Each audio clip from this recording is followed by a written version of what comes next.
That's how eyesight works, you stupid raccoon. Don't call me a raccoon! I'm sorry. I took it too far. I meant Trash Panda. Is that better? I don't know.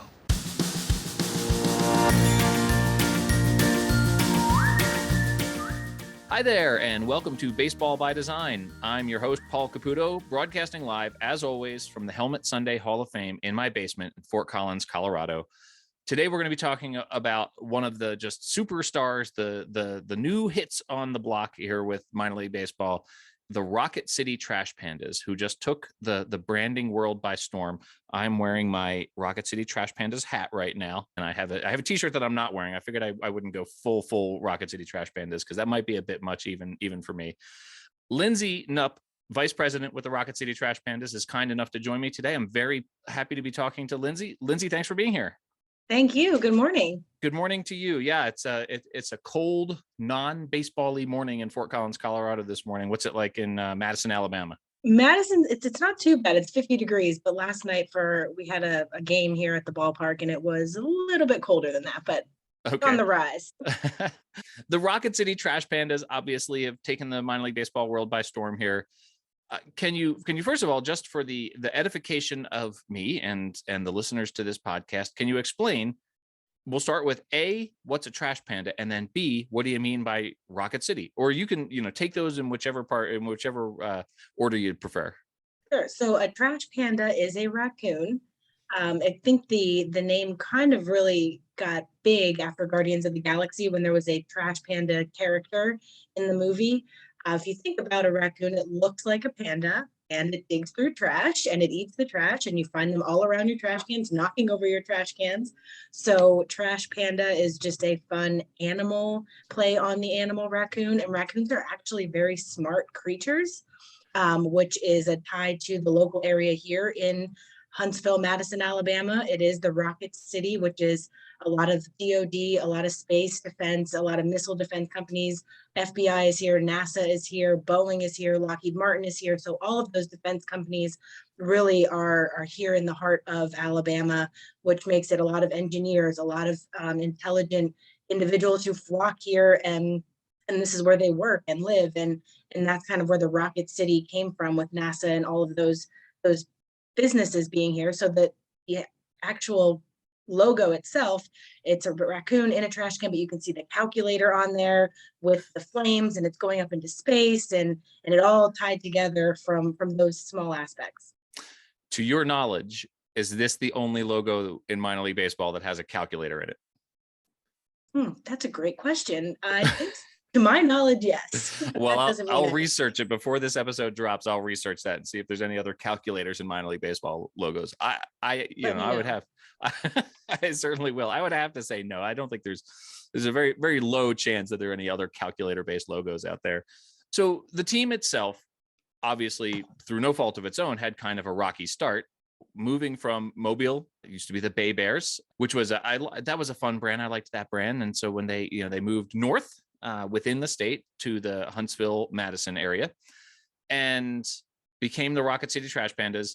Started selling a ton of merchandise. This logo was really, really popular. Everyone loved it. It got a, very strong positive reaction, I think, which isn't necessarily always the case right away with minor league logos, right? And then, of course, the 2020 season shut down because of COVID. And so your first season as a franchise really never took place. Can you talk about sort of what that was like from a branding perspective, like watching this logo out there sort of take the world by storm at a time when there was no actual baseball? I don't want to say because it did not help us, but the pandemic truly made us focus a lot on the logo, the branding, the merchandising of it, because we didn't have games to play to have any revenue source coming from it. So everything that we did from a revenue standpoint was non-game day events and merchandise, really, because we had already sold season tickets. We had already put our single game tickets on sale, and then there was no other tickets, and food and beverage and all those things typically come from games. So we switched our mentality. Everything we did was pushing merchandise, pushing cap sales, pushing t-shirt sales, and how can we make fun videos of us doing a shopping network type video to promote our merchandise in fun ways and still showcase our creativity and the things that we do as a minor league baseball team and staff. That's kind of where we really shifted and went to. So I think that naturally led to more online sales, more sales in general, and online blew up because no one was leaving their house. So everyone was on Amazon or online, checking out, buying things. And it helped our merchandise for sure. And then of course, ultimately then doing events, we got people in the ballpark and got to do some of those things that we would have done maybe next year, but we were kind of forced to do events first and then figure out baseball later. Right. So, I mentioned that the reaction to the logo was largely positive and you sold a lot of gear. And I'm going to be talking to Jason Klein from Brandiose next in this episode. And so we'll talk about the logo itself. But this was not, a straight rebrand necessarily. This was a move of a franchise and then developing a new brand in a new town. In a town, though, that had already had its own baseball team. Madison and Huntsville are adjacent. And, you had the Huntsville Stars there. I imagine there was a gratefulness to have baseball back in the area, but there must have also been, as there always is when a new brand comes to town, a nostalgia for the old brand. Was there so this is a thing that I do on this podcast. I ask very long questions that they sort of take a circuitous route to a finite question. And that question is, what was the local reaction to the brand? Well, I think that's where we really did a good job of having the community feel like they picked this team. And I know it's been done in other markets and it's a name the team contest, but you take those months of submitting names, giving everyone the chance to tell their story of why they think this name would be great and this name would be great. And we kind of took all of those submissions, narrowed it down to the 10 names, and that's where Jason and Casey came into play with Brandiose, and they were here, and they do a lot of market research and studies and help you develop, your story and all the things that go into the logo. And when they saw Trash Pandas as one of those names, Casey, it was a light bulb in his head, jotted something down on a napkin, which we have framed here in the office. That's like, this is what it's going to be. And it was pretty close to the logo that you're wearing on your head right now. And he said, this is going to be your top one. So of course everyone at that time, I wasn't even here at this point, but they're like, we can't have trash in our name. Oh my goodness, no, I can't deal with it. I can't tell the investors that there's going to be trash as part of our name. That can't happen. But you put it out there and it kept coming to the top and being the top voted. And, everyone locally was saying, no, this is great. I love this. I love this. Of course, there's always one or two that have the reasons why not, but it just, it would be taken off the table saying, no, I can't do this.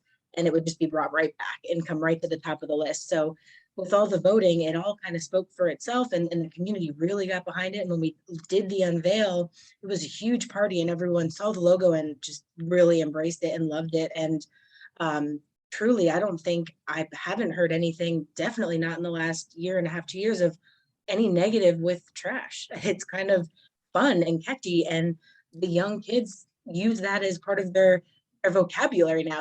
That's trash, or it's one of those slang words used just, I think, in a different way now. So it's kind of fun.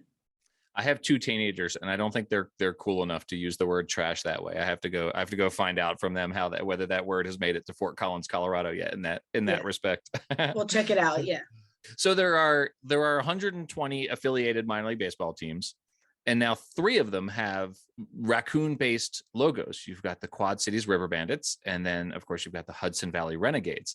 So I wondered, did you hear it all from those other raccoon-based teams when the Trash Pandas came out?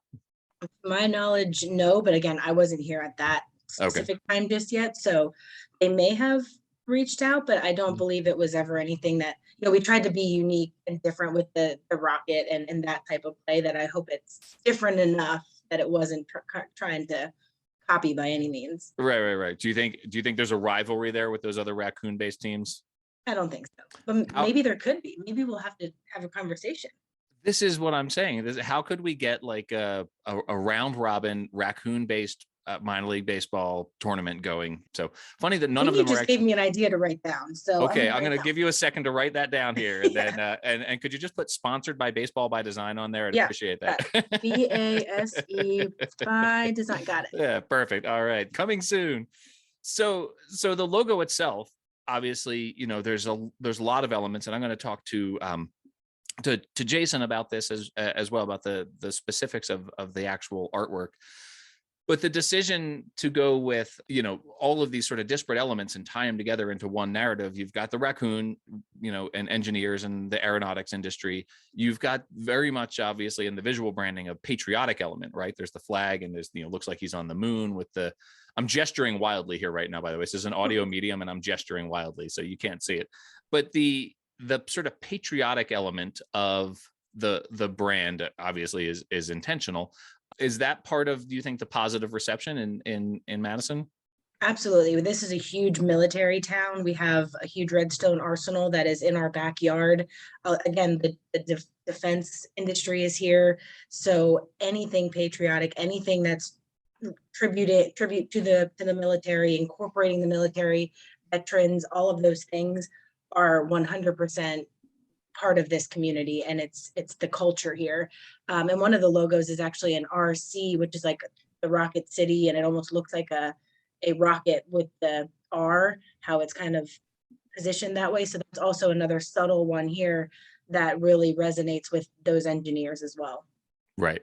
So the Trash Pandas obviously have this great primary brand that we've been talking about here, and I'll continue to talk about with Jason afterwards. To my recollection, I don't recall having seen alternate brands that these minor league teams do. Is there talk of a like a Copa brand, or any alternate identities that you have in store? Yes, so we actually just submitted for Copa 2023. So we've got our logo design already, taken care of. We're working on a jersey right now. We're actually working with an artist in Bolivia to help us design that, which is really cool. And that's a cool concept for us.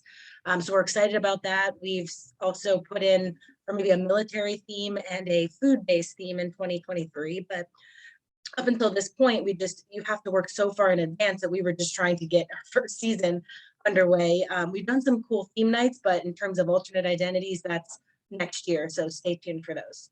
Okay. First of all, that's super exciting. I love that you're working with an artist in Bolivia for your Copa brand. So that's very exciting. So that's coming in 2023. And, that's been the Copa program has been really interesting to follow, because most teams, to my knowledge, have not gone to the bigger design firms that do the lion's share of the work for the primary identities. Most of these Copa brands are being done, in situations like you're describing, with other artists outside the, Brandiose and Studio Simon and, Fusser Sports. And so that's, it's interesting. I'm very excited to see that. I assume that I'm not going to get any sort of sneak preview here today, but I will stay in touch with you guys on that, and would love to cover it on sportslogos.net when that happens. So yeah, for sure. So that's super exciting. What about the upcoming season 2022? By the time this drops, we'll be a little bit into that season. What are the theme nights that you're excited about this season?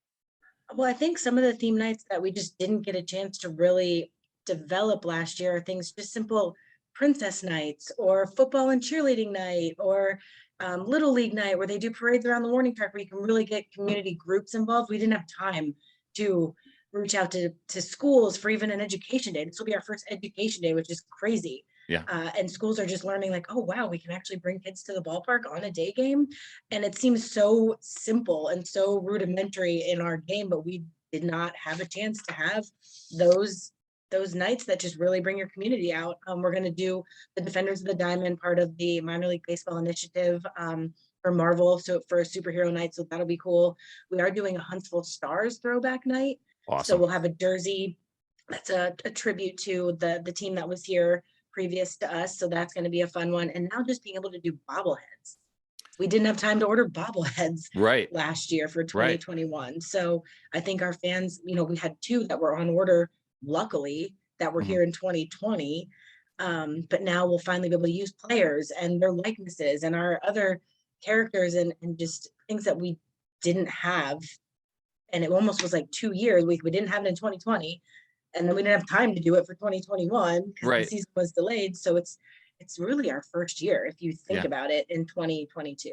Yeah, absolutely. I mean, you had the year off, and then you had the very sort of weird, Rush. like everyone, yeah, exactly. Everyone's sort of like ghost walking through 2021, and so now it just feels like, okay, wow, can we really take a breath, and is this really going to be normal now? So there's this sort of divide, I think, in the minor league baseball world between the wacky logo and obviously the more serious brands. I discount the brands with the teams that are named for their parent clubs. They don't count as real minor league baseball teams to me. But, you've got this sort of like wacky versus serious. The Rocket City Trash Pandas obviously went full wacky with their brand. Do you get a sense for what the players themselves feel about, playing as a trash panda? Have you gotten a chance to talk to any of the players about that? They loved it. They wanted the merchandise. We actually didn't have undershirts for them when they got here last year. So we had to pull a shirt from retail and have them wear those as their undershirts. I'm like, well, we're keeping these, right? We're not getting these back. Like, can we have more? Wait, can I take my hat? I mean, we went through so many caps last year that they kept their caps. They wanted their caps. Like, even the specialty jerseys that we did, they all wanted to buy them. I'm like, well, we're auctioning them off. You can't buy all of these, guys. Like, we need to auction them. They're bidding on their own jerseys. Yeah, they did. I love hearing that. That's funny because I feel like that's almost always the answer, right? Like, and it doesn't matter the level of minor league baseball. If it's a good logo, it's a fun logo. The players are going to embrace it and they're going to enjoy it. So this is a sort of a softball here, but I'm lobbing one in there. But what is it, do you think, that made this logo just catch fire the way it did? Because, and I'll sort of preface that because I can't ask a short question. There are a lot of fun, wacky logos out there, right? But this one in particular really took off. Is there something about this logo specifically that you think that really just captured the imagination of online shoppers and baseball fans out there? I think the timing of the Guardian of the Galaxy movie, when that released and when we announced this, was very instrumental. I don't know that it was purposeful at all. That was such a popular movie, and that raccoon, that was such a fun character, that when we said Trash Panda, it was like, oh, I get it. That's cool. Oh my goodness. I don't even know who that team is, but I need that logo because it's a trash panda and it's in a trash can. Right. So it said Trash Panda, not just a raccoon. You saw the can, you saw the whole thing. And then what really tied it together was saying Rocket City Trash Pandas. So, the logo itself is popular without Rocket City, but then when you add Rocket City, an element like that to it really makes the local community want that merchandise. So they truly come in for anything that says Rocket City. There's two different markets that we're kind of pulling. Like, the nationwide market is that logo. That's the raccoon in the trash can. That's our best seller by far. But locally, it's the Rocket City tie, it's the flag tie, it's the RC, it's all of that. For sure. Well, I mean, it's such a fun logo, and everything that you all have done with it has been a blast. I very much appreciate, by the way, that the Rocket City Trash Pandas follow me on Twitter. That's like that gets me right in the feels. So I appreciate that the Trash Pandas follow me out here. You can find the Trash Pandas at Trash Pandas, and I'm sure that that's the case across the socials. But Lindsay, where can people find you on social media if you want them to find you? Well, I'm at Lindsay Knupp on Twitter. I don't do too much of tweets or things like that, but the biggest thing is go to shoptrashpandas.com if you want to check out all the merch. But for me, I'm not a huge social media person. I probably should be. I should get back into the Twitter world and putting out some fun content. So maybe that's my goal for 2022. Well, I can tell you that the minor league baseball Twitter community out there is a really fun place. Like, you always hear like, oh, social media, this terrible, awful place. We have found a corner of Twitter that is just this positive, supportive, fun place to be. So if you hop on Twitter, give me a shout and we'll get you connected up with everyone out there in the minor league baseball Twitter community. Right, I'll do that today. That's my today's goal too. Fantastic. I love it. Lindsay, thank you so much for taking the time to talk to me. This is such a fun brand, and good luck with what is now, at the time of this recording, the upcoming 2022 season. Thanks, Paul. Appreciate it. Have a great day. You too.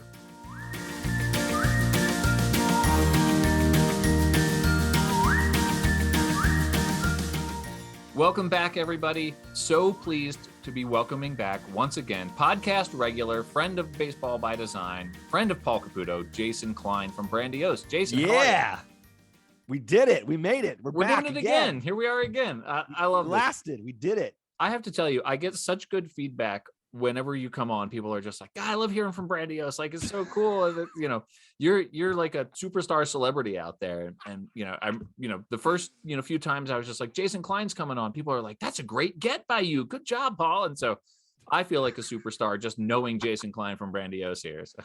Could you tell my family this? I will.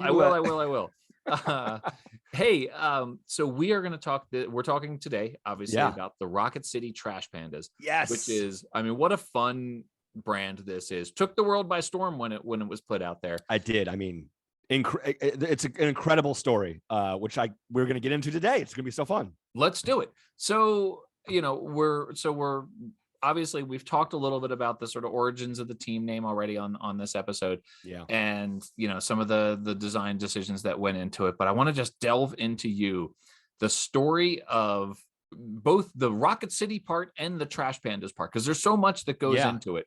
Can you just talk to me about, like, you guys, you know, you visited Northern Alabama, right, to learn about the place. So can you tell me about, just sort of from point one there, you know, what was the thought process behind this nickname? Yeah. So, I mean, it starts back where it always does. Ownership gives us a call and says, we want to collaborate.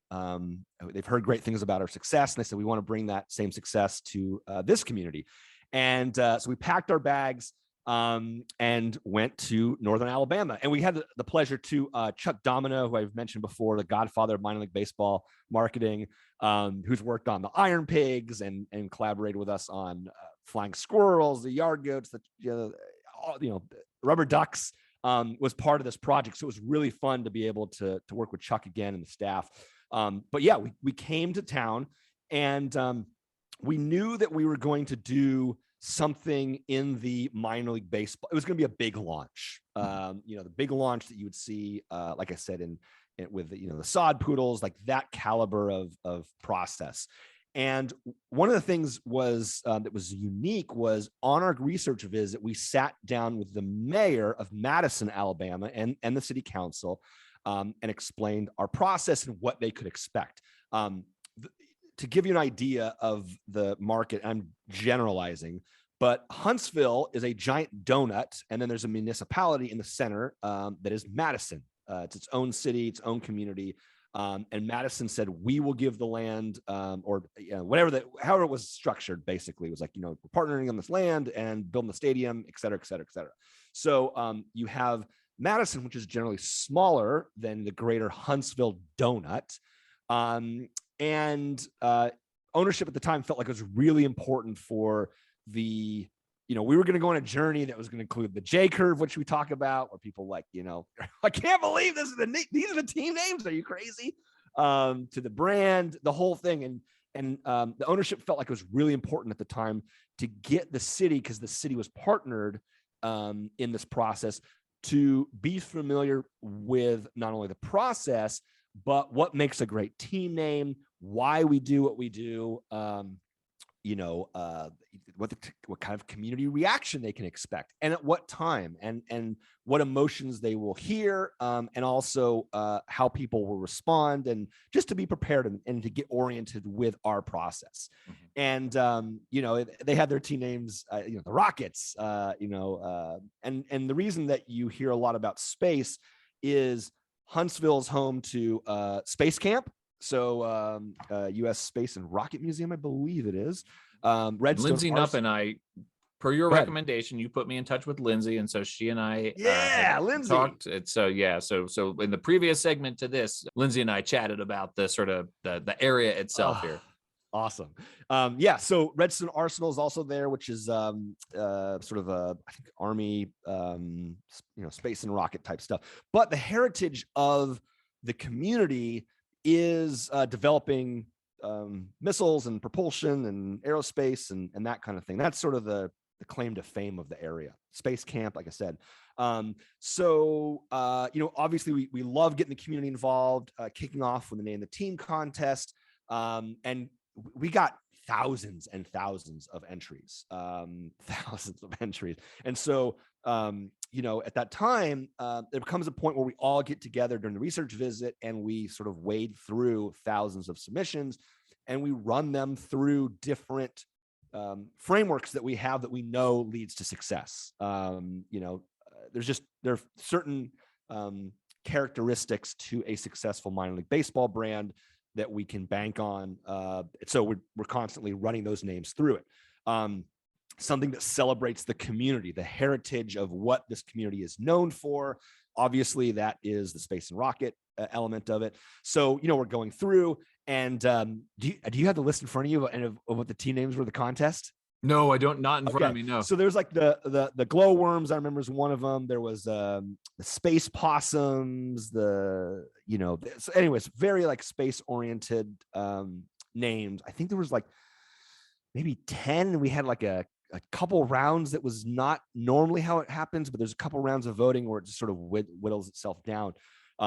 But we're sitting down. I remember we're sort of vetting, and then Trash Pandas came up. Casey, my business partner, was like, "Oh man, Trash Pandas, this is really good. I'm like, I think this is really good." And just to give behind the scenes of how it works, sometimes we don't, whether it's Casey and I, or sometimes the team, we just don't see it, right? And I was in that position, was like, I just don't see it, right? The idea that trash was in the name was less of a concern for me, but I didn't see it originally. And one of the things that, obviously a trash panda is slang for raccoon. This, by the way, precedes Guardians of the Galaxy. Right. Guardians of the Galaxy, honestly, I don't remember that scene when we were coming up with the names. So I was literally vetting this name in my head based on the name. Had nothing to do with Guardians of the Galaxy at all. That didn't come up during the conversations. It was like, the raccoon. And one of the things that came up during our visit was that the area has more engineers per capita than anywhere else in America. Like the concentration of engineers in the metro area is larger than anywhere else in America. And that kept on sticking with us. It was like one of those like handful of things that during your visit, you're like, whether it's vetting names or thinking about experience, like all the engineering element. And Casey's pitch was like, the raccoon is like, we basically went on YouTube and looked at videos of raccoons picking locks, and we realized that the raccoon has the most engineering mind of any animal out there, right? Videos of raccoons. They're adorable, but they are evil little bastards. And so they're tenacious. They also are able to like they're able to do, they're ambidextrous, I think is what I'm looking for. Yeah. But they're able to do a lot with their hands. They're able to engineer things and figure things out and solve puzzles. And so Casey's sort of idea was like, if we go this route, we are like, it would be a raccoon. I was like, okay, I got that. But imagine the raccoon is one of these engineers, rocket scientists. And the thing that hooked me eventually, that I got it, and I know the staff was on board with it, was this idea of the American ingenuity, this promise of trying to figure it out despite all costs or all odds being against us. This is the idea of going to the moon, for example, right? It's like, we're going to call our shot. We're going there. We're going to put a rocket. We're going to put like a missile on a human and get him to the moon, right? Like the like how preposterous, like the audacity of just sort of like that, calling that shot and then figuring it out, right? And just cobbling together all kinds of like junk and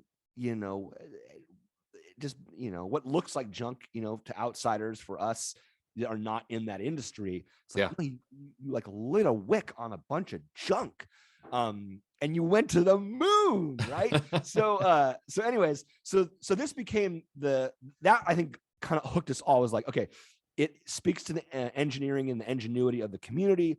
It celebrates space and rocket. The Trash Panda is, sort of gets us in. It's like a name that can't be ignored. And we can build a whole universe, space and rocket and junk and stuff. So we developed, once the name won the popular vote, like crushed. It was like, I think it was like 80%. I mean, you can see on the web, it was like, the newspapers, like 80% of the fans, like, no, this is it. And so we're like, okay, great. I guess we're going to go, Trash Pandas. And so we had this idea of a trash can, and we had the, sort of the fins on it, and there's a calculator on it. And then we spent a lot of time figuring out what the nose cone was going to be.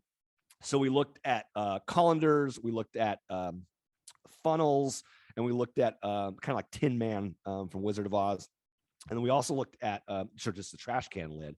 And then, light the wick, and that became the logo. And so that was kind of how the brand came about. We knew patriotic colors was probably going to work well, especially for space. Right. So there's some elements of like Sprocket, the mascot on the moon, with the sort of like, landing the American flag. And we knew that patriotic approach would play well in the region. Yeah. And then camouflage jersey for Redstone Arsenal. It just all came together. Right. Well, and I mean, so this is what, I think you notice about this right away is like, you've got this patriotic theme. Yeah. You've got, and the whole, the Brandiose thing that we've talked about before is establishing a narrative. A suite of logos establishes a story essentially. Yeah. So you've got this, raccoon Sprocket in a trash can, which is also a rocket. And then you've got him, on the moon with the flag. You've got a couple of different logos that are the R as rocket, so with a raccoon tail on it. So the sort of combination of all of these factors into one cohesive story, first of all, I think is sort of prototypical of the work that Brandiose does, right? Like having all these sort of disparate elements and combining them into one cohesive narrative, which is really fun. And which is one of the things that I think has been one of the things that brought people to this logo. This logo has been one of the most popular that you all have done. Is there something that you think that you can point to that explains that? I mean, you guys have done a lot of logos. What is it about this one that you think that really drew people in? I've had that question. I remember opening up someone sent me an article. They did $4 million in their first year. Yeah. Which is, most teams don't publicize it. They publicized it. They broke the record for that launch that year. It was the most a club had done in that year for retail sales, which is incredible. And I think I've said this before. The reason that the merchandise sales is so important is, unlike ticket sales, in my opinion, where someone can go as for a group outing, or they can go and be like, it's not my scene. When you commit your own money that you've worked hard towards a brand and are saying like, I want to wear this around town, and whether you're in Rocket City or whether you're in, Seattle, I want to wear this. Like, I'm committing my dollars to wear this around. That's a level of commitment that transcends going to a baseball game. So I think, whether they're Rocket City fans, whether they're, Trash Panda fans, that is super important.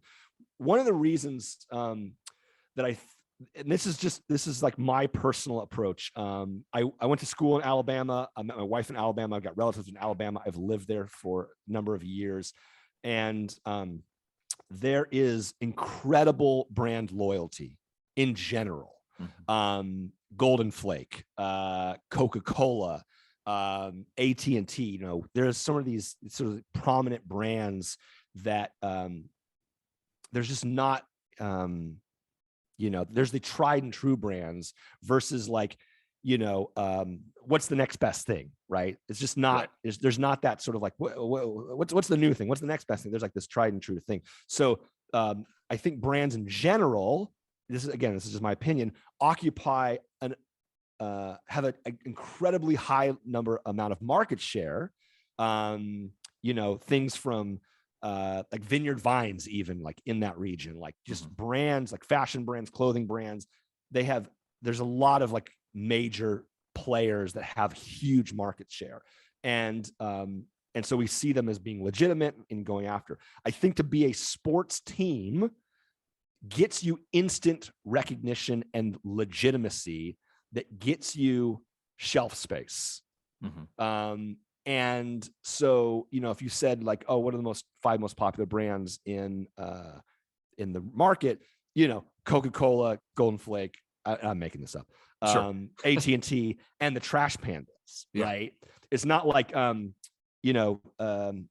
Skateboards or, the new up and coming,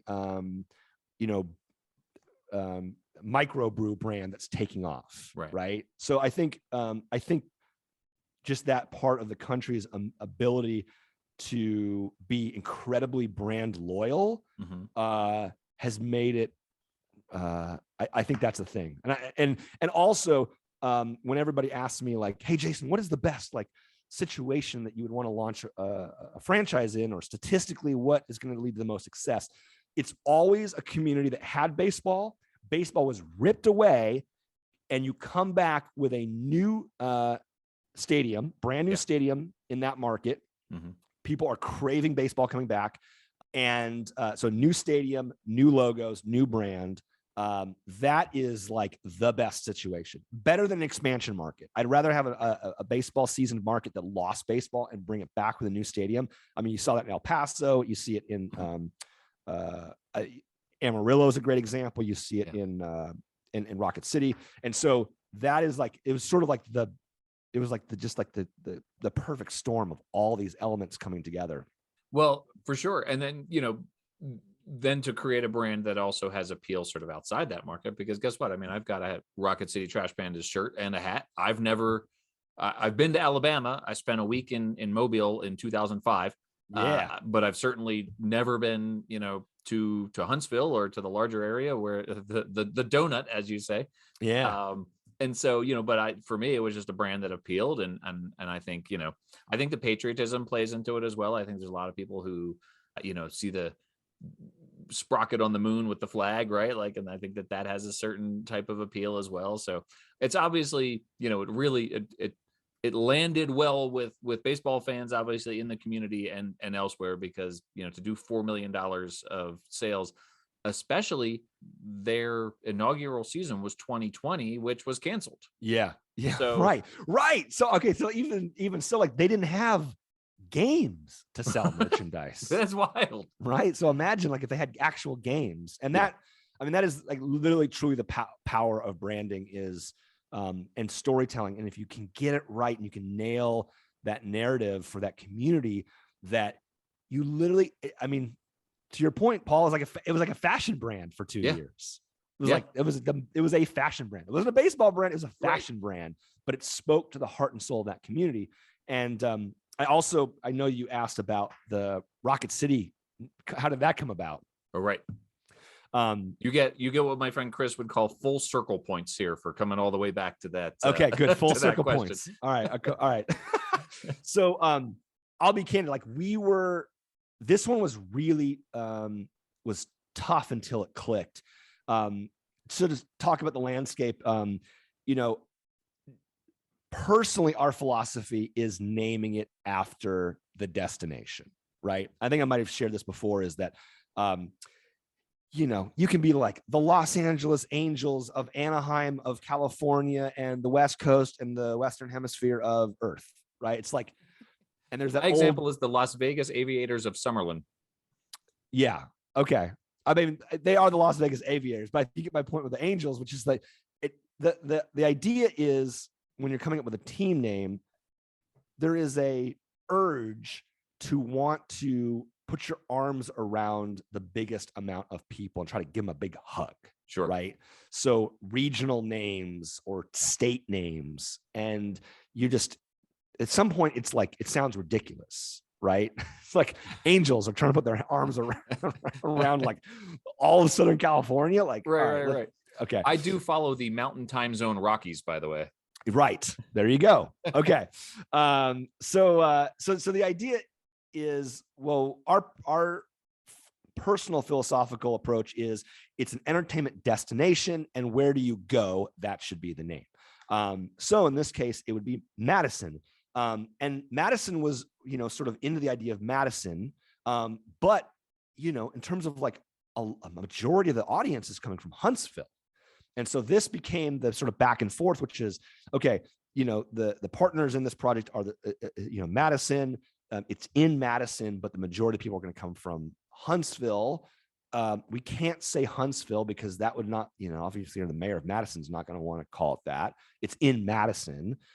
So the Madison-Huntsville back and forth was sort of a moot point.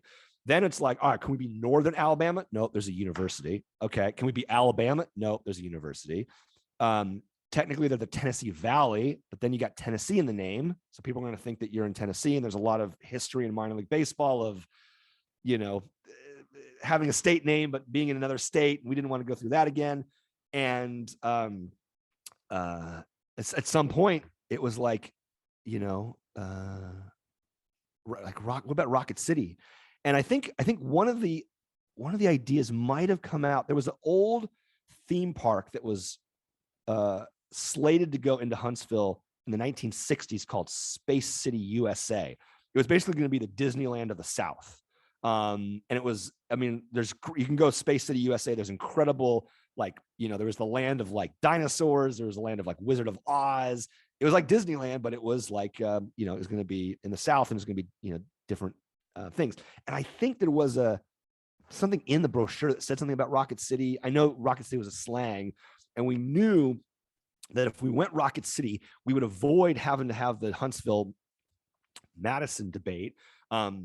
It would get us off the Alabama and Northern Alabama, Tennessee Valley debate. And it would reinforce the Trash Pandas brand, right? Because even the Trash Pandas you knew as a raccoon, you didn't know what was going on. So we got the Trash Pandas, the raccoon part of the name, but then we could add the space element to reinforce the brand by saying Rocket City. Well, it does reinforce the aeronautics side of that, because I think if it were just, Madison Trash Pandas, that wouldn't have the same effect as the Rocket City. Right. And then there's is it Madison, Wisconsin? Right. And there's something about Rocket City Trash Pandas just kind of absolutely it rolls off the tongue, even though it's long. Yeah. So, well, Jason, this has been so much fun. As always, Yeah. This is one of my favorite things about this podcast is getting to hang out with you every now and again and talk about minor league baseball logos. I love it. I have so much fun, and I love sharing all these stories, and I hope everybody enjoys them. Oh, well, they do. I keep hearing from people that they do. So, I'm very lucky to get to talk to you regularly. People can find Brandiose on all the socials at Brandiose and online at brandiose.com. I love that you're easy to find because that part of this interview is always simple. I'm gonna pause there. It's funny. That is actually one of the things that we advise clubs to do when they're coming up with brands is making sure that whatever the URL is, that all the social media are the same. Yeah. Because to your point, it's really frustrating when it's like, oh, find us on Facebook at, ice pigeons, /ice pigeons. And then, the other one's like pigeons BB and get us at whatever city, pigeonsice.com. And it's really, it's a pain, especially if you're the PA announcer. So anytime sure. Not only just us, but whenever we develop a brand, that's part of the branding process is, can we come up with a short enough name that's under 15 characters for Twitter, because that is the, Twitter limits us all. And then also trying to figure out a name that, is universal across all social and web. Yeah. Well, I learned that baseball by design is 16 characters the hard way. So, well, it does make this part of it easier where I can just say, hey, go search for Brandiose on all the things. Jason, thank you as always. This has been a blast. Thank and we'll you. Talk to you next time. Fun. All right. Talk to you soon.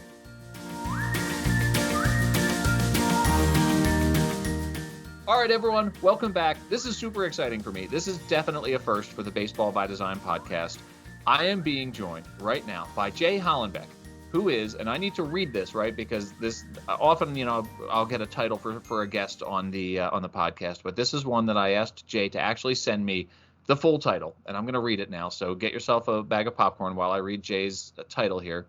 Jay is the Deputy Hardware Manager, Space Launch System, Interim Cryogenic Propulsion Stage for the Marshall Space Flight Center in Madison, Alabama, home of the Rocket City Trash Pandas. So what I'm trying to say is that I have Jay Hollenbeck from NASA on the podcast with me to talk about a goofy raccoon logo, a raccoon in a trash can astronaut. So, Jay, thank you so much for being here. Hey, thanks, Paul. And now you understand why we use so many acronyms at NASA. Just first of all, I'd like to thank you for having me on your Baseball by Design podcast. Since I was a kid, baseball has been a huge part of my life. I actually was born in Jupiter, Florida, which, as you know, is right in the heart of Major League Baseball spring training facilities. And it's also close to Cape Canaveral, where NASA launches majority of our missions. Just being a former college baseball player myself, I too have been fascinated with all the creative teams and names and uniforms that have come and gone along the way. So again, thank you for having me on your podcast. Well, so you beat me to the punch a little bit here. I was going to tell you that I have in front of me the 2008 Millsaps College Media Guide, where you appear, and it gives all of your stats in 2008. But on page 46 of this media guide, here's you listed prominently as the career pitching records leader for winning percentage, 14-1 over 4 seasons with a winning percentage of .933. So you're not just a NASA engineer, you are an accomplished college baseball player. So I can't imagine someone more perfect to be here talking about the Rocket City Trash Pandas. Yeah, I definitely appreciate that. But really, it was a huge team effort, and we had some hot bats back in the day. So yeah, Millsaps and Coach Page did a great job on offense. So I was just glad to be a part of it and got to throw a couple baseballs across that plate over my career. Well, that's a really fun connection that I didn't know when I reached out to you, and I have to thank Ray Osorio at your facility for helping to set this up, because he has done really great work for making this interview happen. So, but again, well, first to establish your credentials to talk about a raccoon astronaut in a trash can you talk about what it is that you do at the Marshall Space Flight Center? Yeah, sure. So I'm going to use some acronyms here, but I'm the Deputy Hardware Manager for the Space Launch System, SLS, Interim Cryogenic Propulsion Stage, or ICPS. Shortly put, that's just the upper stage of the orange rocket that pushes the Orion crew capsule to the moon, and also the secondary payloads. I was actually a much shorter answer than I was expecting. In our pre-interview, you were talking about the 8.5 minutes that it takes to exit the Earth's atmosphere. How long do you think it would take a raccoon in a trash can to exit the Earth's atmosphere? Well, first of all, that'd be an amazing feat. I'd love to see that. But if you could also find a trash can out there that's structurally strong enough to withstand that amount of thrust, I definitely want to know who makes it. It's 250,000 miles from the Earth's surface to the moon. That's some feat if you can get a trash can to make that. So yeah, let me know if you find that manufacturer. We'd like to add them to our suppliers list. I know that the Marshall Space Flight Center entertains visitors. That the actual interpretation of the spaceflight program is something that happens there. When a person is visiting the Greater Madison area, they're going to take in a Trash Pandas game, but they're going to come to the Marshall Space Flight Center. What is a visitor going to take away from a visit to the Space Flight Center? Yeah, so Huntsville is located in North Alabama, right smack dab between Birmingham, Alabama, and Nashville, Tennessee. We're also home to the U.S. Space and Rocket Center. But Marshall is really Marshall Space Flight Center is really rooted in this Huntsville culture, as providing the expertise and the capabilities to shape just nearly every facet of the nation's ongoing mission of space exploration, science, and discovery. Marshall has powered the future of growing space industry since July 1st, 1960. So our heritage runs deep, specializing in propulsion systems, space habitats, planetary landers, mission integration, and just cutting edge technology that just helps guide humans in both space exploration and science. Marshall Space Flight Center has also been around for the Gemini, the Mercury, Apollo, and shuttle programs. We've been integral to the success of those NASA programs for this great United States of America.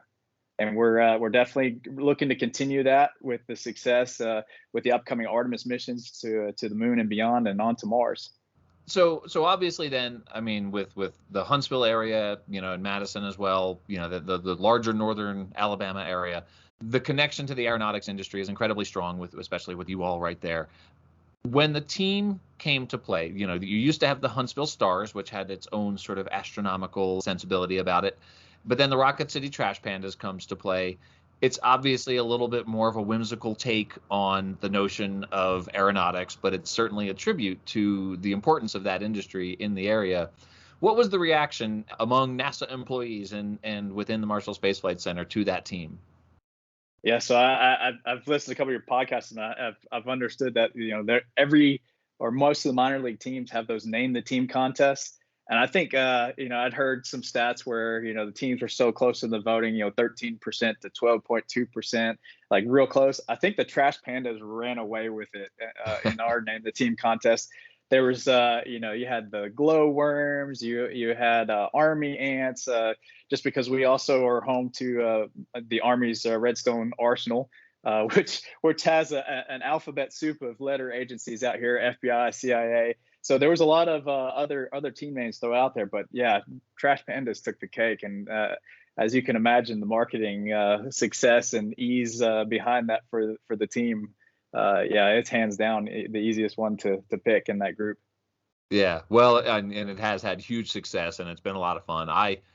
I've never been to Madison, I've never been to a game, but I own a couple of Trash Pandas things just because I love the brand so much, and so I'm curious to know, since it's your field, it's your industry, would a raccoon make a good aeronautics engineer?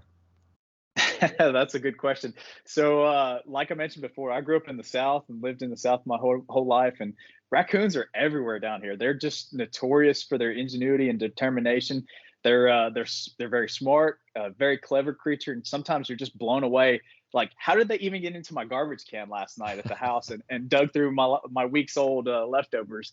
So if you really think about it, a good aeronautics engineer is working to overcome challenges too, minus the occasional like slinging of trash all over the place. We not saying that we as engineers don't do that too, but it's definitely a relentless job to try and figure out every way possible to cheat gravity and overcome the forces keeping our feet planted firmly on this earth. If humans were made to fly, we'd be born with wings, but we're not. So we have to try to keep figuring out, flight. So since the early days of Da Vinci, and the Wright brothers, we've been trying to figure out how to fly, and we can really just thank the previous NASA workforce and all the engineers in our great country that taught us those hard lessons learned in the math, the science, and the physics principles that we still apply today. And we just continue to build on that for SLS and the Artemis program. Well, now I'm going to tap into another area of your expertise, and I'm going to ask you, as the career winning percentage leader at Millsaps College, would a raccoon make a good baseball player? Yeah, so if you take that one step further and go beyond the aeronautics engineer, I'd say you're comparing a trash panda to a baseball player. The same principles of grit and determination and creative forward thinking applied to get those W's in the win column. So being a former NCAA ball player myself and out of Millsaps, Mississippi, it's probably what attracted me to do this type of work for a living after my playing career was completed. I've definitely carried over that super passionate drive of just conquering adversity and the many challenges we face in a team setting, because just like in baseball, one individual cannot do this hard work alone. It takes a team, and it takes everybody's effort combined together, integrated to do something hard. So I think a raccoon would also make a great baseball player. So when we talked in our pre-interview, you revealed, I was delighted to learn that you are familiar with a lot of the minor league baseball nicknames and logos out there. I appreciate that you said you listened to a couple episodes of the podcast. I certainly appreciate that. Are there favorite minor league baseball logos out there? Are there teams whose nicknames have that you've noticed in particular? Yeah, so I don't know. I think it was like middle school. There was a book out. I know it was before you had put a book out, but there was a book of just minor league baseball, and it was, I think, two guys had road tripped through the country, just stopping in various different small towns, and just having a great time seeing some of these teams. I mean, like Bakersfield Blaze, Fort Myers Miracle, really before the generation of these crazy team names like the Trash Pandas or the Tortugas or Savannah Bananas, but I would think, growing up with just the boring names of like the West Palm Beach Expos and the Huntsville Stars, I'm kind of enjoying like the cult that's kind of surrounding like the Savannah Bananas and some of those teams like that are just more like Harlem Globetrotters, but also have super talented ball players on their club. So yeah, I'm definitely still watching out for those. And yeah, like you, I collect minor league hats too. So I've got quite a bit of hats myself. I think the Montgomery Biscuits is even one that is just kind of out there, and is one of the first. The bacon Lehigh Valley Iron Pigs with the hidden Easter egg in it. Yeah, I've got that's sitting prominently on my shelf too. So yeah, I would say those are the teams that stick out in my mind. And if you got any connections to the Savannah Bananas, I'd love to get some tickets. Well, I have several connections to the Savannah Bananas. They were featured on an episode of the podcast, and Jesse Cole, the team's owner and president, was, he was great on the podcast. And so, yeah, I know those tickets are hard to come by, but I certainly can see what I can do for you. I think that, an American hero like Jay Hollenbeck deserves tickets to the Savannah Bananas. Or at least try to bring them to Rocket City. I have to ask you one more thing. You mentioned being from Jupiter, Florida, and the connection to baseball there. Have you been to a Jupiter Hammerheads game? So yeah, actually I did back in, I think, my senior year of high school. The Hammerheads were a team, and we had traveled from up here in Huntsville down to play in the World Wood Bat Classic, and we got to play at Roger Dean Stadium and see a Hammerheads game. That was one of those early teams that kind of started changing the nicknames from the top tier Major League Baseball clubs to create their own brand around there. So yeah, definitely have been to a Hammerheads game. Well, that's spectacular. That's a really fun connection, and it's in a way, it's kind of hilarious to me that I brought someone like you with your incredible expertise and perspective on exploring the universe. And we talked minor league baseball logos, but I guess that's the point of the podcast. Jay, thank you so much. This has been such a treat for me. I really love that you were willing to come on and have this conversation. Love all the connections to minor league baseball, and now I really want to get to a Rocket City Trash Pandas game because I want to come and see your facility and learn more about what you're doing there at the Marshall Space Flight Center. Yeah, come on. We'd like to show you around, just show you everything that we're getting geared up to with Space Launch System and the Artemis program. Where could people find the Space Flight Center online, and is it on social media? Yeah, so we have a couple of social media plugs. The main thing, our main website is nasa.gov. On Twitter, I know you're a huge Twitter buff. It's NASA_SLS. Facebook, we have NASA SLS, and also we have a YouTube for NASA. There's a NASA channel, and then the Instagram, I think, is Explore NASA, or at Explore NASA. So plenty of social media presence. We'd love for everybody to come check us out and see that big orange rocket. Absolutely. Well, I hope to get to Madison and share a helmet Sunday with you at a Trash Pandas game, and I appreciate you coming on. This has been such a treat. Yes, sir. Thanks for having me.